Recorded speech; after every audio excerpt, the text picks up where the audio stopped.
जिन लोगों ने हजारों साल तक हमें गुलाम बना के रखा, उनको ये तकलीफ पैदा होने लगी कि अगर ये गरीबों के, दलितों के, पिछड़ों के, आदिवासियों के बच्चे इस तरह पढ़ लिख कर जज, engineer, doctor, collector, scientist, professor बनेंगे तो उनके खेतों में, उनकी फैक्ट्रियों में सस्ते मजदूर कहां से आएंगे? कि हमारे समाज के लोग लगभग 3-3.5 हजार साल तक गुलाम रहे। मैं समझता हूं इसका कारण एक ही है।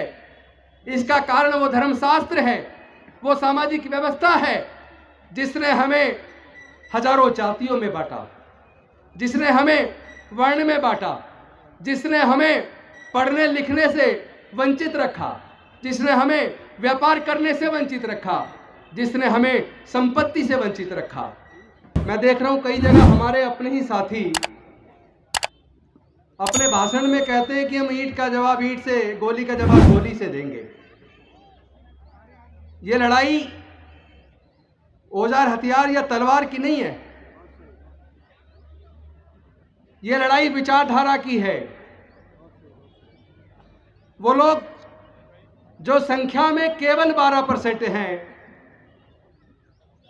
वो अपनी विचारधारा के दम पर, चूंकि उसने जो बाकी के जो 85-88% लोग हैं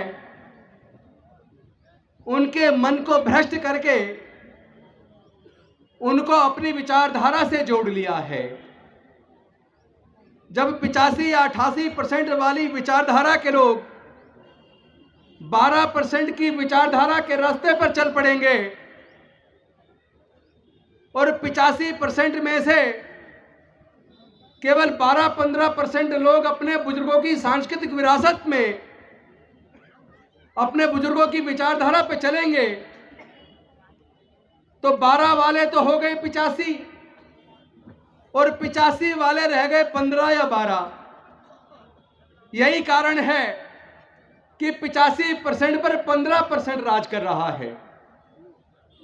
जो लोग अपने इतिहास को नहीं जानते वो कभी इतिहास नहीं बना सकते। इतिहास बनाने के लिए इतिहास को जानना होगा। हमें हमारी ताकत किन कारणों से है, अपनी ताकत को भी पहचानना पड़ेगा और हमारी कमजोरियां क्या है, उस कमजोरी को भी पहचानना पड़ेगा। अगर हम अपनी कमजोरियों को पहचान कर कमजोरियों को दूर नहीं करेंगे और जिस चीज में हमारे अंदर ताकत है उसको संचित कर कर और ज्यादा इकट्ठा कर कर मजबूत नहीं करेंगे, तो हम उन्हीं 12-15% लोगों से हारते रहेंगे। तो सच को जानना बेहद जरूरी है। हमारी ताकत क्या है, इसको जानने से पहले यह जानना जरूरी है ऐसे कौन से कारण हैं कि हमारे समाज के लोग लगभग 3-3.5 हजार साल तक गुलाम रहे। मैं समझता हूं इसका कारण एक ही है। इसका कारण वो धर्मशास्त्र है, वो सामाजिक व्यवस्था है जिसने हमें हजारों जातियों में बांटा, जिसने हमें वर्ण में बांटा, जिसने हमें पढ़ने लिखने से वंचित रखा, जिसने हमें व्यापार करने से वंचित रखा, जिसने हमें संपत्ति से वंचित रखा। और जब वो रास्ते खुले, डॉक्टर बाबा साहब अम्बेडकर ने खोले। एक तरफ तो उन्होंने हमारे पढ़ने के रास्ते खोले, जब पढ़ने के रास्ते खोल दिए तो हमारे लोग स्कूल कॉलेज जाने लगे। उस वक्त स्कूल कॉलेज सरकारी होते थे, तो सरकारी स्कूलों से पढ़ के हमारे लोग जज, engineer, doctor, collector, scientist, professor बनने लगे। और धीरे धीरे उसका असर यह हुआ कि एक तरफ बाबा साहेब के रिजर्वेशन की वजह से संसद और विधानसभाओं में पहुंचे और दूसरी तरफ उनके द्वारा खोले हुए मार्ग की वजह से पढ़ लिख कर रिजर्वेशन से हम लोग नौकरियों में पहुंचे। तो थोड़ा थोड़ा घर में पैसा आने लगा, थोड़ा थोड़ा आत्मविश्वास आने लगा। और लेकिन इसके बाद असली खेल उसके बाद शुरू हुआ। जिन लोगों ने हजारों साल तक हमें गुलाम बना के रखा, उनको ये तकलीफ पैदा होने लगी कि अगर ये गरीबों के, दलितों के, पिछड़ों के, आदिवासियों के बच्चे इस तरह पढ़ लिख कर जज, engineer, doctor, collector, scientist, professor बनेंगे तो उनके खेतों में, उनकी फैक्ट्रियों में सस्ते मजदूर कहां से आएंगे। और वहीं से उन्होंने षड्यंत्र चालू किया और उस षड्यंत्र का मैं पर्दाफाश करने आया हूं।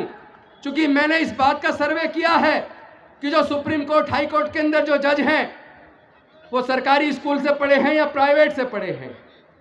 जितने सीनियर ब्यूरोक्रेट्स हैं, senior doctor, senior engineer, senior scientist, senior professor हैं, वो सरकारी स्कूल से पढ़े हैं या प्राइवेट से पढ़े हैं। मेरे सर्वे में ये निकल कर आया 97% से 98% के बीच सुप्रीम कोर्ट, हाई कोर्ट के जज, ब्यूरोक्रेट्स, डॉक्टर, इंजीनियर, जज, साइंटिस्ट, प्रोफेसर वो सरकारी स्कूलों से पढ़े हैं। यानी कि सरकारी स्कूलों में पढ़ाई अच्छी थी।